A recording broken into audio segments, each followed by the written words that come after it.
Hello, and welcome to Quiet Nights, your gentle retreat into a world of calm and tranquility. Tonight, we invite you to unwind with a soothing story, crafted to ease your mind and guide you toward a restful night's sleep. But before we begin, take a deep, unhurried breath, and then another.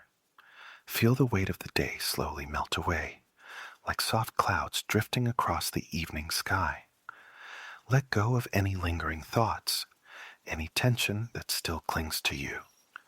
There's no rush, no expectations, only this quiet moment, just for you. As you listen, let the rhythm of the words lull you into a state of peaceful relaxation. Now close your eyes, settle in, and let the whispers of the night carry you away. Welcome to Quiet Nights.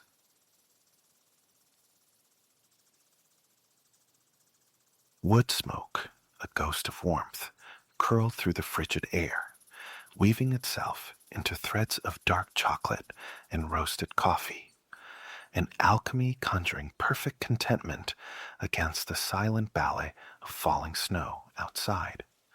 Alara cradled the ceramic warmth of her hot chocolate, its heat seeping through her palms, a welcome tide flowing inward. She lifted the mug, inhaling the sweet vapor, tinged unexpectedly with mint. Here she sat, nestled deep within northern Finland, in the Sami heartland they called Sapmi, or Lapland, a realm blanketed in snow for more than half the year, perched above the Arctic Circle's invisible line. These protracted winters sculpted a unique existence. Life and culture intrinsically bound to the long polar nights and the omnipresent snow. The coffee house itself was fashioned from logs, less cabin and more traditional, steeply pitched hut, centered around a substantial stone fire pit where flames danced and writhed. Polished picnic-style tables, smooth under Ilara's fingertips, were scattered across the floor. The air hummed with a comfortable warmth, sufficient for her turtleneck jumper. Her heavy winter coat rested on a wooden rack nearby. From behind the counter came the gentle chime of porcelain as a woman washed dishes. Murmurs drifted around her, locals and fellow travelers conversing in a soft tapestry of tongues: English, Finnish, Russian, Spanish. Amber light pooled from metal fixtures, spaced evenly overhead, bathing the rustic interior in a moody glow. Outside, twilight was already deepening. The brief Arctic day surrendered, yet color still bled across the horizon as she gazed through the window pane. Fresh snow descended with hypnotic slowness, adding to the thick quilt already muffling the world. Distant village lights pricked the gloom. Other shops, homes, even the faint outline of the cabin awaiting her return. Each building radiated the same soft yellow luminescence, a beautiful counterpoint to the blue-white snow. Trees stood like frosted sentinels, scattered through the village. The scene held a fragile magic, demanding preservation. A zip rasped open. Her fingers navigated a landscape of woolen gloves, a leather-bound journal, and deeper still, a pair of ice skates, their laces neatly secured. She brushed a fingertip against a lace, a flicker of anticipation for the evening ahead igniting within her. At last, her phone emerged, startlingly cold against her skin. The camera app opened, a small rectangle of light in the dim cafe. Alara shifted, angling towards the window. She lifted the phone, tapping the screen, the focus square contracting on the snowy vista. Few clicks, capturing the ephemeral scene before lowering the device. The last photograph lingered on the screen until the light ebbed away. With a decisive motion, she powered off the phone, returning it to the backpack's depths. The finality of the zipper's sound merged with the nearby crackle and spit of the hearth fire. Her attention returned to the table, to the ceramic mug. Lifting it once more, she inhaled deeply, then took a slow, deliberate sip. She held the comforting weight, drinking intermittently, her gaze drifting between the cozy interior and the enchanting snowscape beyond. Eventually, the mug stood empty. Alara placed it gently on the wooden surface, gathered her backpack, and slid off the smooth bench. A smile and a wave acknowledged the server as she retrieved her coat from the rack, its familiar weight settling on her shoulders. She approached the curved wooden door leading to a small snow-dusted patio. Grasping the handle, the profound chill of the Arctic evening announced itself. A fleeting embrace as she pushed the door open. Cold air washed over her face, but her layers, thick and well-chosen, stood ready.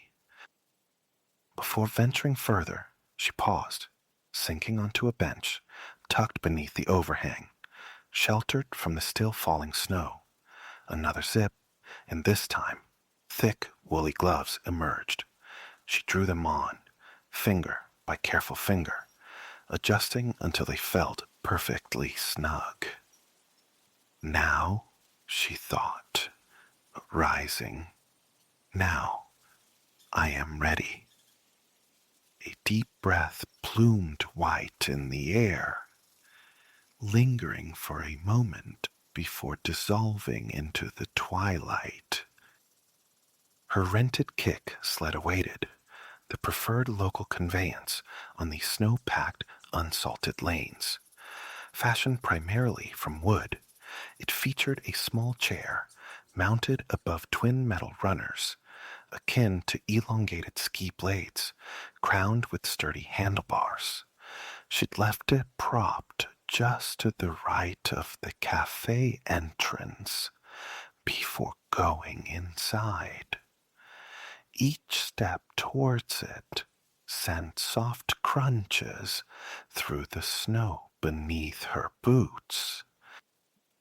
The sled was as she'd left it, albeit now adorned with a fresh dusting of powder on the seat and handles. Just then, a local man, weathered face crinkling into a smile, ambled past. He gestured towards a small shed nearby, its triangular roof echoing the cafe's design. Snow scraper, he offered, his voice muffled slightly by the cold air. Just inside there. Ilara glanced at the outbuilding, its long door looking slightly askew. With a grateful smile, she thanked him for his kindness. A firm tug, surprisingly resistant, broke the ice that had fused the old shed door shut. Inside, amidst shadowed tools, she located the scraper behind a large rake. A few brisk sweeps cleared the snow from her sled's chair and handlebars.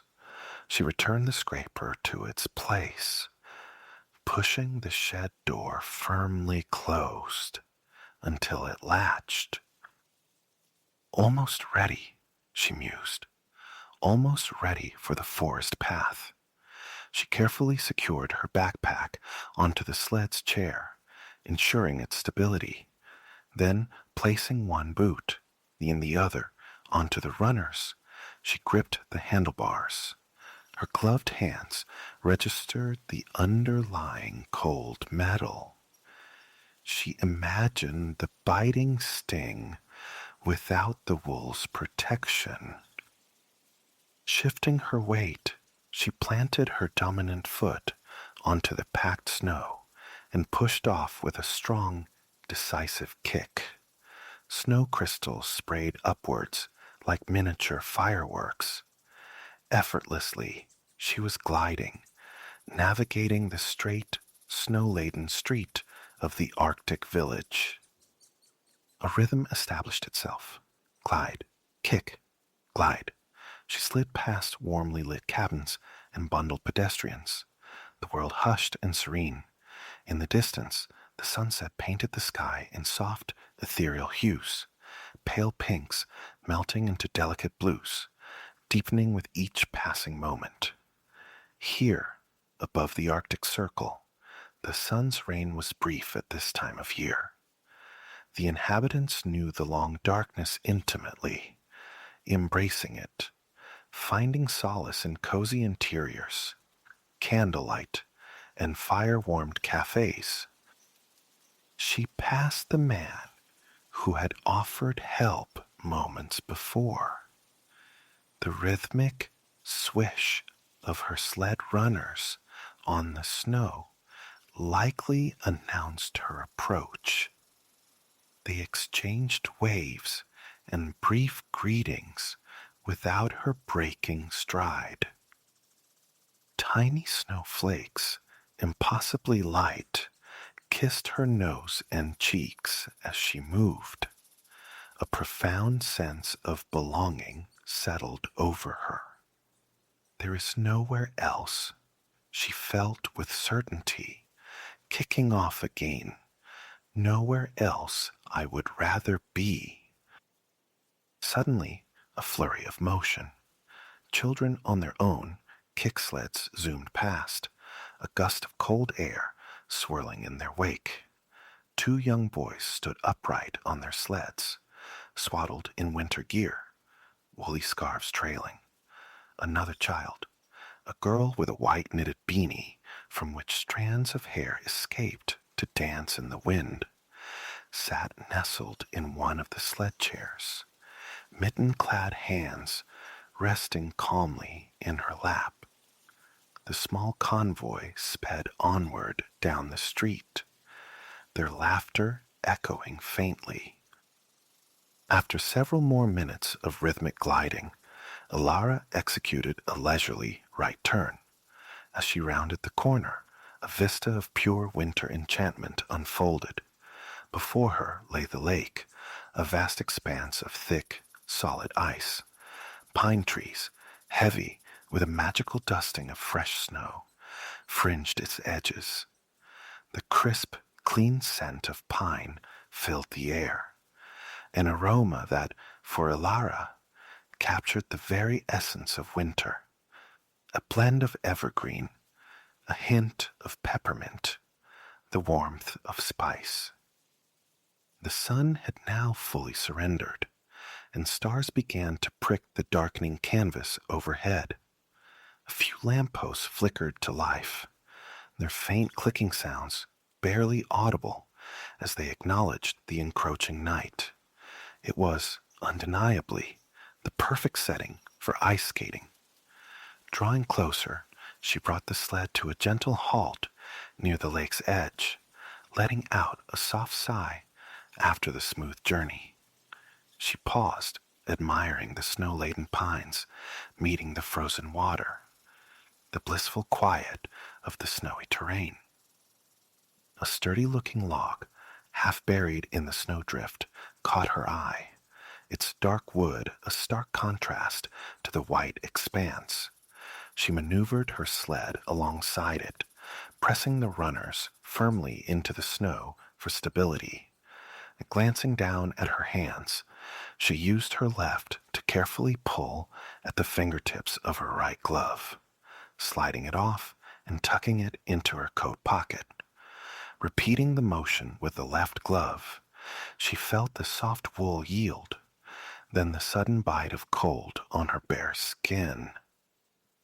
Bending, she unzipped her backpack, shifting aside its contents. until her fingers closed around the ice skates. They clinked and bumped as she drew them out. Protective cover shielded the blades. She pulled them off each skate carefully, the chill of the metal seeping into her hands. The covers dropped into the open backpack. Her current footwear, snug snow boots lined with thick fleece, had kept her feet wonderfully warm throughout the day. A brief hesitation surfaced about removing them in the frigid air. Nevertheless, she nudged the backpack aside and settled onto the kick sled's chair. Propping her right foot on the log for leverage, she unlaced the boot and slid her foot free, feeling the plush lining give way. The boot dropped softly onto the snow. Her foot slipped into the ice skate. Wrapping the laces firmly around her hands, she pulled them taut, securing the skate snugly. A sturdy double knot followed, and a quick wiggle confirmed the fit. She lowered her right foot and swiftly repeated the entire process with her left. Both skates now laced tight. A tingling butterfly wing sensation fluttered in her stomach. It was time. Before rising, however, she retrieved her gloves from her pockets, pulling them back onto her chilled hands. Instantly, her skin began to warm, returning to cozy equilibrium. Now, she decided again. Truly ready. She stood, taking a few tentative steps towards the frozen expanse, the snow crunching beneath the skate blades. Then she was on the ice. Her body seemed to remember, moving with an almost instinctual grace. It had been a while, but muscle memory asserted itself. Soon she was gliding, performing an unconscious dance across the lake's vast surface. The blades hissed and scraped against the thick ice, a sharp, beautiful music in the profound silence. Joy bubbled up inside her, pure and carefree. It was just her, the ice, and the immense natural beauty of Arctic Finland embracing her. She found herself spinning, slow circles turning joyous, a wide smile spreading across her face. Laughing softly, she tilted her head back, gazing up at the star-strewn sky, overcome with gratitude for this singular moment, this extraordinary life. As she looked up, a large, perfect snowflake drifted down, landing precisely on the tip of her nose, provoking another giggle. The day she felt could hold no more perfection. She continued to skate, surrendering to the exhilarating sensation of freedom. Playfully, she experimented with small flourishes, turning, even attempting to skate backwards. It took a moment to find the rhythm, the balance, but soon it felt surprisingly natural. Swaying her hips, carving zigzags across the frozen water. After a few minutes of backward gliding, she turned forwards again, the crisp air rushing past her face, sharper now. The temperature had noticeably dropped since sunset. It made her think of the moon. Slowing her glide, she scanned the heavens again. There it is, she whispered, spotting a slender crescent, yet shining with surprising brilliance against the deepening indigo. Nearby, a steady, unwavering point of light. Venus, she recalled, distinguishable from the stars by its constant glow. its refusal to twinkle. As her eyes traced the faint patterns of constellations, admiring the seemingly tiny celestial details, something shifted, a subtle change in the sky, like the beginning of a mist, but higher, stranger. She squinted, trying to focus. Then a soft, joyful gasp escaped her lips as the ethereal haze intensified, deepening into a mesmerizing, vibrant green. The northern lights, the aurora borealis. Ribbons of emerald light swayed and pulsed across the star-dusted expanse, their celestial dance seeming to echo her own movements on the ice below. The lights shimmered, one section flaring a brilliant, almost neon green, then extending outwards, softening as it rippled and flowed. Despite the breathtaking movement overhead, time itself felt suspended. She wasn't sure if she was still skating or standing perfectly still, utterly transfixed, gazing upwards.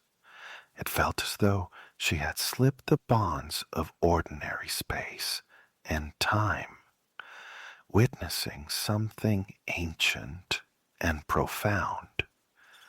The otherworldly colors, the silent, luminous performance felt impossibly close. Instinctively, she reached a gloved hand upwards, as if to touch the celestial fabric. And then, as swiftly as it began, the light pulsed one last time and faded, like velvet curtains drawing closed at a performance's end. A tingling sensation remained, vibrating through her entire body as she stood alone in the middle of the frozen lake. She felt intensely alive, yet simultaneously calm, serene, enveloped in the afterglow of the aurora spectacle. Nothing like it, she thought. Never witnessed anything like it. So glad, so utterly glad to be here on this perfect day. Slowly, almost reverently, she glided around the lake one final time, her mind replaying the natural wonder she had just beheld. Then she steered towards the edge closest to her belongings, stepping carefully off the ice onto the snowy bank, tiny shards scattering from beneath her blades. Back in the snow, she sank onto the kick-sled's chair. Her fuzzy boots waited patiently. Bending down, she untied each skate, pulling them off one by one. Setting them aside, she slipped her feet back into the welcome warmth of her boots, lacing them comfortably. Standing, she turned, brushing off stray snowflakes that had settled on her shoulders during her skate. Picking up the ice skates, feeling their surprising weight in one hand, she dug out the protective blade covers with the other. She gently pushed the covers onto each blade, then placed the skates back into her backpack, letting out a soft, contented sigh before zipping it closed one last time. She pulled the kick sled back onto the main path, ready for the short return journey to the village center. Back on the runners, she sped along the snow-covered track. The evening air was still populated by a few locals and visitors enjoying the crisp night. She noticed they all seemed to possess a similar quiet glow about them. She imagined her own face reflected the same serene radiance. As she sledded past a small group, she overheard snippets of conversation about the northern lights. A private smile touched her lips, thinking of the exceptionally intimate view she'd been granted from the secluded lake. Soon, her cabin came into view. She parked her sled alongside several others near the entrance. No need for locks or security here. Trust was woven into the fabric of this place. A couple of steps led up to the cabin door. She softly kicked the toes of her boots against the risers, dislodging clumps of packed snow. At the threshold, she scraped her soles thoroughly on the snowflake-patterned doormat before turning the knob and stepping inside. The small cabin opened into a common area where a few guests could congregate around the inviting fireplace. Her gaze fell upon the crackling flames, illuminating a couple seated close together, holding steaming mugs. Vapor rose lazily as the woman took a sip. As the door clicked shut behind Dilara, the woman glanced her way, offering a warm smile before turning back to the mesmerizing fire. Heading down the short hallway, the wooden floorboards creaked companionably beneath her weight. Moments later, she reached her room. It was a cozy haven, dominated by a large bed dressed in thick quilts, the decor simple and rustic. A small potted pine tree stood in the corner, suffusing the air with its clean forest scent. Kicking off her boots near the door, she reached over and flicked on a string of fairy lights adorning the wall by the bed. Their tiny bulbs cast a welcoming, gentle mood. Across from the bed, a window looked out onto the night. She walked over, pulling back the heavy curtains, closing her eyes for a brief, hopeful moment. She then looked out at the soft mounds of snow below and up towards the clear, star-saturated sky. With a contented yawn, she began her preparations for sleep. Soon, she was pulling back the luxuriously soft blankets, slipping between the cool, smooth sheets, one leg at a time. She fluffed the pillows, then leaned across to the bedside table to switch off the fairy lights. And then, like a final, whispered enchantment, she saw them again through her window. The northern lights, glowing greens, laced with soft whites, painted the sky above the snow-laden trees. The lights moved with a slow, languid grace, as if dancing and humming a silent lullaby. Time drifted. The celestial lights glistened high above. Before she fully registered it, her eyelids grew heavy, resisting her will to keep watching. She blinked slowly, softly, as consciousness surrendered, drifting into a deep, restful slumber, her dreams already weaving themselves from the magic of Arctic Finland and the dazzling, unforgettable aurora borealis. Avian melodies trilled from cherry boughs and apple blossoms as Auguste Dubois, straw hat perched jauntily, eased open the door of his dwelling. He emerged, his fingers combing through the silver cascade of his beard, his gaze sweeping across Le Clos Fleuri, his magnificent garden sanctuary. Dewdrops clung like tiny jewels to the nascent petals, a blush of pink, a whisper of violet, stark white, impassioned red. A quiet contentment settled on his features. He stooped, retrieving a worn leather satchel, then his familiar wooden easel. Down the gravel path he ambled, pausing before a vibrant chorus line of peonies. Squinting, Dubois appraised the pink profusion, the intricate density of their furled petals. Nearby, a honeybee hummed its low, resonant tune, the air still carrying the night's coolness, surrendered incrementally to the sun's gentle insistence. Yes, Dubois mused, this vista would serve. He unfolded the collapsible easel, its tripod legs finding purchase on the gray pathway stones.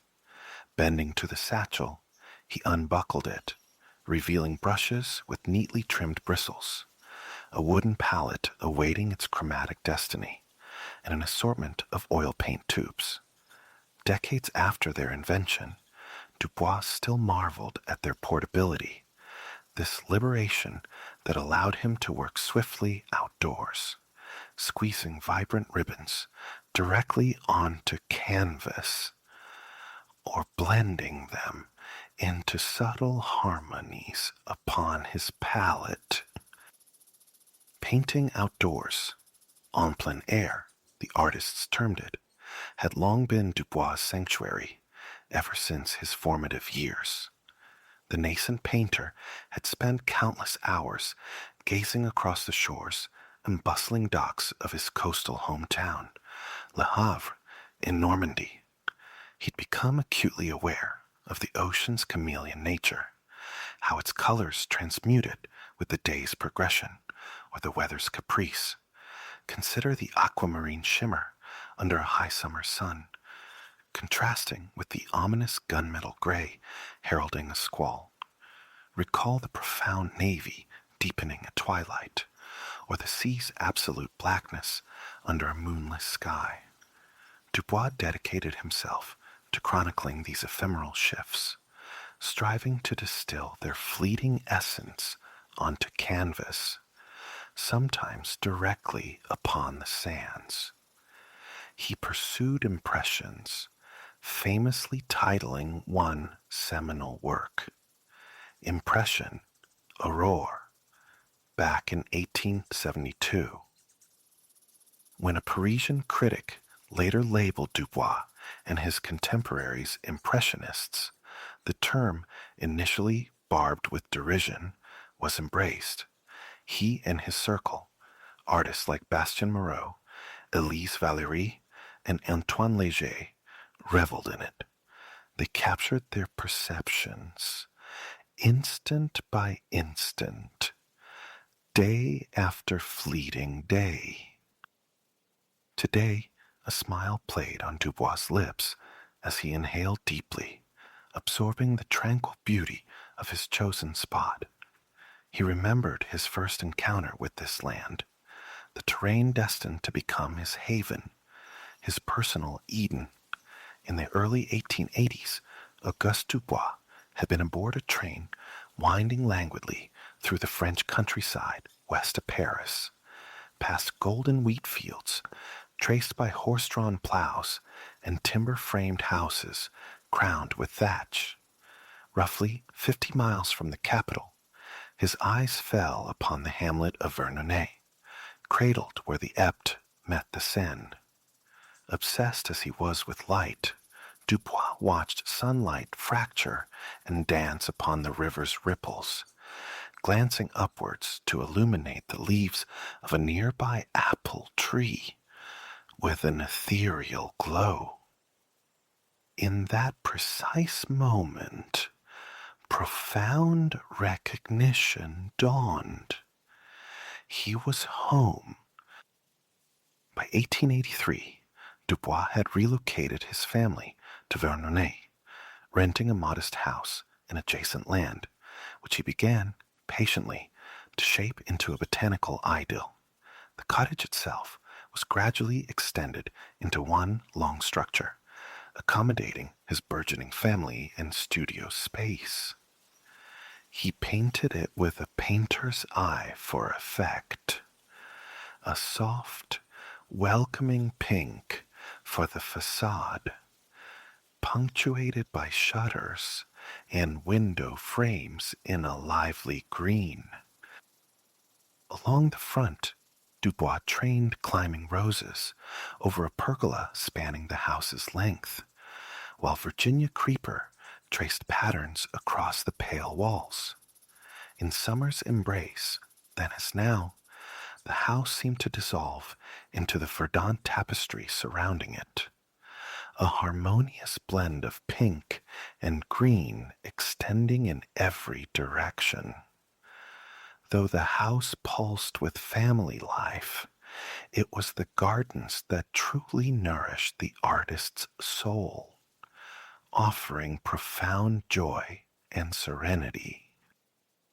The land around the Vernonnet cottage was initially utilitarian, an unstructured farming plot, but Dubois craved flowers, a riotous swirl of color and texture he could paint throughout the seasons. His plantings reflected this vision: poppies, their papery red petals whispering in spring breezes, sunflowers craning their yellow and black faces toward the summer zenith, black-eyed Susans clinging to the last luminous afternoons of autumn before Normandy succumbed to winter's chill. True to his painter's soul, Dubois orchestrated his plantings primarily by hue and form, a symphony where beauty reigned supreme over horticultural convention. By the early 1890s, success afforded him the means to purchase the Vernonnet homestead outright. He then embarked on fully realizing the botanical paradise held captive in his imagination. Dubois envisioned raised beds spilling over with blossoms, celebrating the untamed exuberance of nature allowed its course, a stark departure from the rigid lines and meticulous spacing of traditional French ornamental gardens. His garden would flourish freely, an opulent tapestry of contrasting tones and textures. He juxtaposed humble blooms, like delicate white and yellow daisies, with exotic Japanese apricot trees. Green metal arches span the gravel walkway, offering support for cherished climbing roses, their heady perfume already anticipated in his mind's nose. This garden became Le Clos Fleuri, an irresistible magnet for the artist then, and for visitors today. Dubois would lose himself for hours, tending his beloved flora, and when not tending, he was painting them. Now, on this crisp spring morning, his plants thrived, refreshed by a gentle overnight shower. No tending was needed. It was time to paint. Before introducing color to the wooden palette, however, Dubois first prepared the canvas's ground, an even, smooth foundation of light paint, typically lead white or palest gray, applied across the entire surface. This was an impressionist signature. Oil paint possesses inherent translucency. Applied over this luminous ground, colors radiated with greater intensity than they would on a duller, unprimed surface. His paintings seemed lit from within.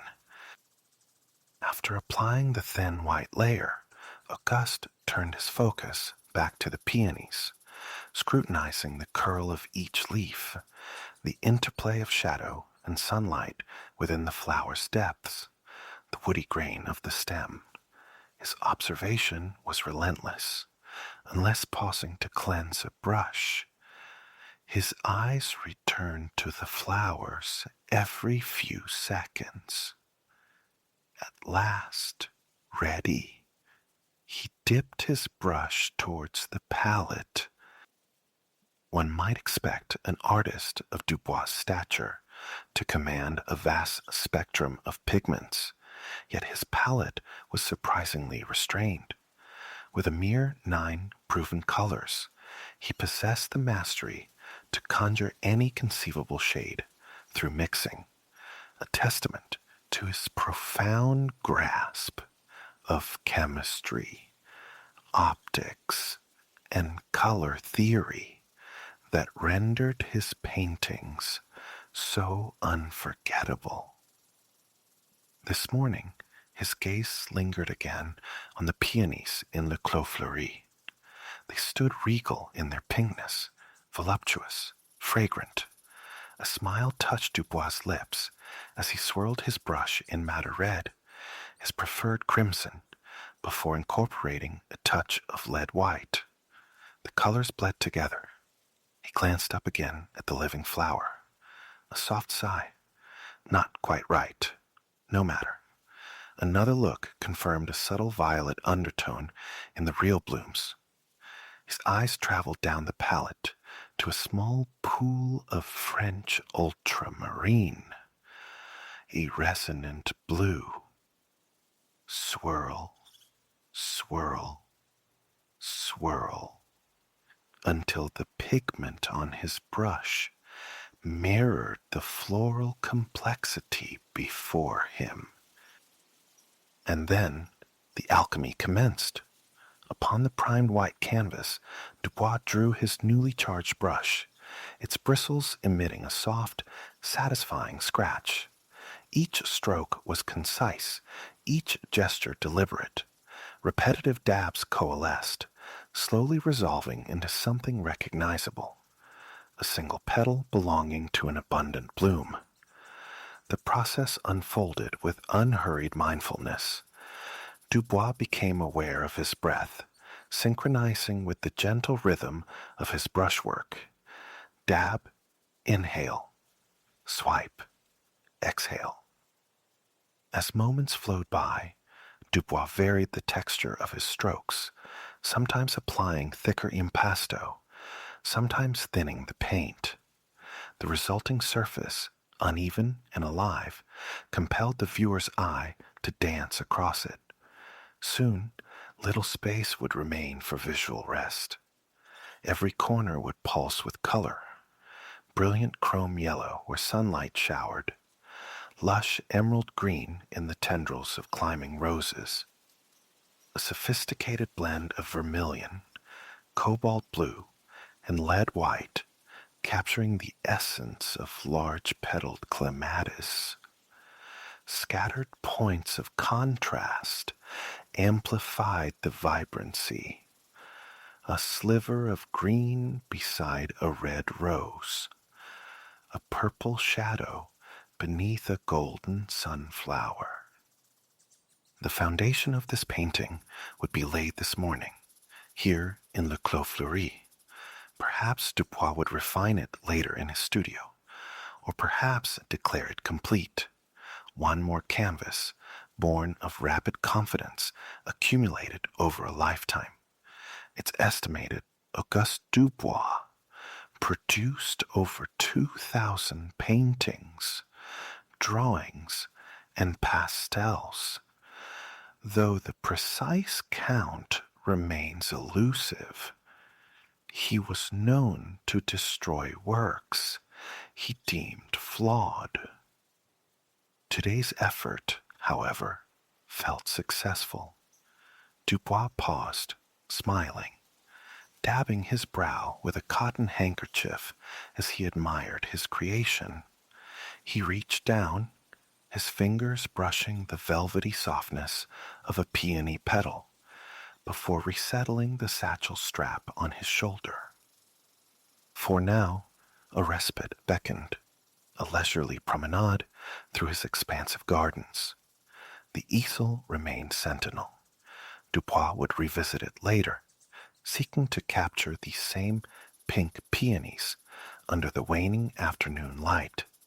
Extracting a crisp Normandy apple from his satchel, he sauntered down a path bisecting Le Clos Fleuri, leading towards a small lane, He drew a deep breath, quieting his pulse for an instant, then bit into the red fruit. Tart sweet juices flooded his senses. A simple joy savored as his gaze drifted across the road to his next domain. The view transported him back years, to the time he expanded his garden realm into something novel, ambitious, inspired. Le Clos Fleuri, with its intricate design, ensuring year-round blooms and visual allure, had initially provided ample artistic sustenance. It was his great delight, his private treasure. Yet a yearning persisted for more inspiration, more flowers, perhaps even another garden. Across the road, perhaps, a marshy tract lay there, neglected but for the cattle that used it as a watering hole. Once more, Dubois' fertile imagination ignited. He envisioned a water garden upon that sodden ground, a pond graced with aquatic flora. The genesis likely lay in his passion for Japanese culture, a fascination widespread in Western Europe during the late 19th century. He had encountered Asian water gardens depicted in the Japanese prints. He collected almost as avidly as he gathered plants for Le Clos Fleuri. Within years, his collection numbered over 200 woodblock prints. A floating garden seemed the perfect synthesis of his devotions. Botany, culture, and inevitably, art. By 1893, Dubois secured the coveted parcel and commenced the demanding transformation into Le Jardin Aquatique. By 1895, it already bore resemblance to the celebrated sanctuary he approached today. Crossing the lane, descending towards his Japanese-inspired water garden, he was greeted by weeping willows, trailing their verdant tresses over the tranquil pond. Hardy bamboo formed green palisades at the water's edge. Japanese maples, alongside Asian varieties of peony and wisteria, offered vibrant accents. Here, Dubois masterfully wove together Asian aesthetics and Normandy's native charm. Most iconic were the two arched Japanese bridges he commissioned, curving elegantly over the water. Diverging from tradition's customary red, Dubois painted his bridges a striking blue-green. The bridge itself would evolve into a recurring motif in his paintings, its form captured across seasons and through varying atmospheric veils. The fiery hues of autumn, the ethereal mists of a chill winter dawn. Yet, captivating as the bridge was, a final element of the water garden soon claimed precedence, not just in Dubois' consciousness, but within his artistic legacy, the water lilies. Standing now at the pond's margin, Dubois surveyed the water's surface, dotted with innumerable green lily pads that had colonized this haven. 10, 20, 30. Counting them was futile. Some cradled delicate purple blossoms. Occasionally, a small green frog perched regally upon one. These nymphaeas had become Dubois' singular obsession. He nurtured them devotedly, aided by a full-time gardener. He often declared to friends that his water garden, these lilies, could transport him to sheer ecstasy. It was a primary reason why now, and for the final 3 decades of his life, Dubois seldom strayed far from Vernonnet. He vastly preferred contemplating the water garden's shifting palette on a spring afternoon, or studying the pond surface after a winter dusting of snow. He grew captivated not merely by the changing light, but by how the faintest breeze sent ripples skittering across the pond, dissolving the reflections of the water lilies into abstract blurs of color and shape. Dubois, his eyes ever observant, watched now as a brisk wind transformed the pond's blue depths into a pool of pale gray. A fallen leaf momentarily obscured the view of the pond bed, casting fleeting black shadows beneath it. Every season, every day, every instant held the potential for fresh artistic insight. A new impression demanding spontaneous capture. Small wonder, then, that he would ultimately dedicate over 250 canvases solely to the water lilies of his Jardin Aquatique. These works, known collectively as the Nymphaea series, rank among the most treasured of all Dubois' creations. Viewing his paintings today, one might overlook their revolutionary impact, their inherent power and significance, yet they irrevocably altered the art world. Impressionism nudged painting closer to abstraction than ever before. It redefined how light, color, tone, and texture could be rendered, forging new pathways for expressing emotion and sensation within the physical medium of paint. Dubois' canvases are undeniably masterpieces, but his gardens, too, can be regarded as masterpieces in their own right. These living artworks inspired countless creations and continue to stir artists today. At this moment, however, thoughts of legacy were distant for Dubois. He was wholly present, immersed in the gardens he had cultivated with love, and would continue to paint with devotion. Even now, the sheer beauty surrounding him could steal his breath. As the day waned, the sun dipped behind the willows, arching over the water garden. Dubois leaned against the solid trunk of a tree he'd nurtured from a sapling. He absorbed the evening sounds, the cricket's insistent chirp, the frog's guttural croak. The moon, ascending softly, would soon mute the garden's daytime chromatic riot into subtle gradations of blue, purple, and gray. Darkness approached. He straightened, beginning his return journey across the Japanese bridge, up the lane towards Le Clos Fleuri, seeking repose.